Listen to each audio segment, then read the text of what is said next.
As the fall semester begins at colleges and universities across the country, students, parents, and higher ed health officials are grappling with how to navigate new restrictions on abortion. The NewsHour spoke with people on both sides of the debate over abortion access about how the post-Roe landscape impacts their lives and choices as they go back to school. I'm Marissa Pittman, a junior at Dulles University in New Orleans, Louisiana, and I'm 20 years old. This decision has significantly impacted me along with my community. My name is Katie Gooding. I am a junior at Liberty University and I'm 20 years old. Because Liberty is a very Christian and conservative school, we've been able to be extremely civil. My name is Namisha Shrikant. I am 21 years old and I'm a senior public health major at Texas A&M University. It's difficult down in states where abortion is completely banned. There are no exceptions at all, like here in Texas. I'm Anna Young. I'm 19 years old and I am currently a sophomore at Concordia University, Wisconsin. On my campus, the consensus has been that we want to live in a post-Roe America. I am Susan Ernst, and I am the Chief of Gynecology and Sexual Health at the University of Michigan. When I first heard that Roe versus Wade was overturned, was a feeling of frustration. Hi, my name is Sophie Anderson Haney. I'm 18 and I'm a freshman at Agnes Scott College in Decatur, Georgia. Hi, I'm Erin Haney. I live in Albuquerque, New Mexico, and I am the mother of Sophie. When I heard Roe v. Wade was overturned, I immediately called my mom. We just talked about how mad it made us and how angry we felt. If anything, I felt kind of relieved that she would be going to a women's college that really focuses on women's leadership. After the Supreme Court decision was leaked, the University of Michigan created a task force to address abortion access, both in the case of a ban on abortion or if abortion remained legal in certain states. The United States has a history of denying rights, especially when it comes to one's health, from Black women. As student leaders, we are working with the administration to talk about more health options for our clinic on campus so that more reproductive services are offered for students who need them. I am the co-leader of the Life Ministry on my campus. So we spend our Saturdays uplifting those nonviolent resources in the community, whether that's a maternity home, a pregnancy help organization, or any other nonprofit that steps in the gap in a post-Roe America. Georgia just passed a very strict abortion law that outlaws abortion after 6 weeks gestation. Agnes Scott College wants students to know that they're there to support them. It's a very, very supportive community, and their communication is excellent. I guess I just want to say that we're in a position of incredible privilege. The fact that I can choose to send her out of state, that she can choose a college out of state. Most people don't have a choice. So the overall guidance from Texas A&M has been none. There were no emails sent out. The student health services didn't say anything. So my organization is called Feminists for Reproductive Equity and Education, or Free Aggies for short. So we are the reproductive justice organization on campus. So we will hold educational meetings talking about reproductive justice topics. We've had multiple students who have gone through an abortion. I've known a couple individuals who have thought about it, but Liberty actually has their own crisis pregnancy center. They have what they call their godparent home, which will help students who end up in a crisis pregnancy be able to still continue their education while also still living near the campus and having those resources available to them. We're looking at every aspect of campus life that could be impacted by this decision. Teaching in the academic environment, how we support students, what students are concerned about and will need in these situations. Young people are fighting the good fight. We're on the ground, we're doing the work. There are so many people that are still committed and passionate about this work.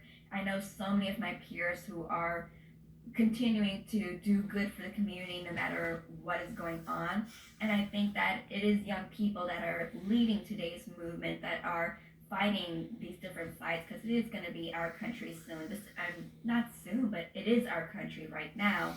And we're joined now by Bayless Fitteman. She's Director of Educational Equity at the National Women's Law Center. Bayless Fitteman, welcome to the NewsHour. Thanks for joining us. Broadly speaking, when you look at the landscape since Roe was overturned, what kind of reaction, if any, have we seen from colleges and universities? Have they been changing their policies or trying to update guidance or offer more resources, or have things largely stayed the same? We're looking at a patchwork across the United States where, depending on which state a university or college or university may be in, the laws there are different, of course. And some universities are state funded, some are privately funded, some are religious institutions. And so each university would be responding to this situation at a different level. Prior to Roe being overturned, what kind of support could pregnant students, for example, what kind of support could they expect from college health centers or services? And how has that changed since Roe was overturned, if it has? Yeah, now that Roe is overturned, one of our biggest concerns is whether students' information and their privacy rights will be protected when they go to a university health center. So before being able to go to a university health center to request birth control access or letting the university health center know that you did receive an abortion. And now our biggest concern is whether students' private information is protected in those settings. Towards that, continuing their education, what about parenting students? Do you know about what kind of support is available for college students right now? We know that only about half of teenage mothers earn a high school diploma by the age of 22, and 52% of students who are parenting students in college, only 52% complete their degree. Yet they are a significant population within our universities because 1 in 5 undergraduates are raising children. So despite these barriers, these students do a great job. They're statistically more likely to earn higher grade point averages compared to their peers without children. So at the moment, we could be doing a lot better to support students who are parenting on campus for sure.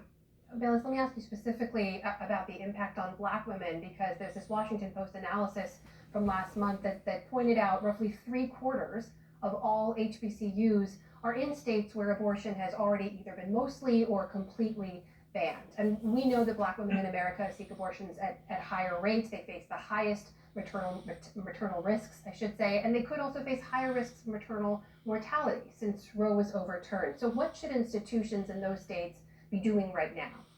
Yeah, ultimately, we do know that most student parents are people of color, and 33% of student parents are, in fact, African American students. So, in places where bans are going into effect and where HBCUs, which ultimately are where most of the HBCUs are located, it's really important to make sure that students, again, are protected on campus, that their privacy is protected, but ultimately, there are resources that universities can think about providing, which would include offering some family planning services on campus as a preventative measure, but also making sure that students have resources such as affordable, quality childcare on campus. Bayless, it feels like there's a lot of uncertainty. You're seeking clarity on a lot of these issues. It's a complicated patchwork of a legal landscape. What is your advice to college students as they begin this year and they try to figure out what they can and cannot legally do? Absolutely. So for college students, I would suggest making sure that you are aware of the laws in your state. Make sure that you know how those laws are changing, what your options are if you need to leave a state to receive a reproductive health service. But ultimately, I would suggest being as discreet as possible, considering your health concerns, of course, but as discreet as possible if you do decide to move forward with terminating your pregnancy. Bayless Fitteman, Director of Educational Equity at the National Women's Law Center. Thank you for joining us. Thank you.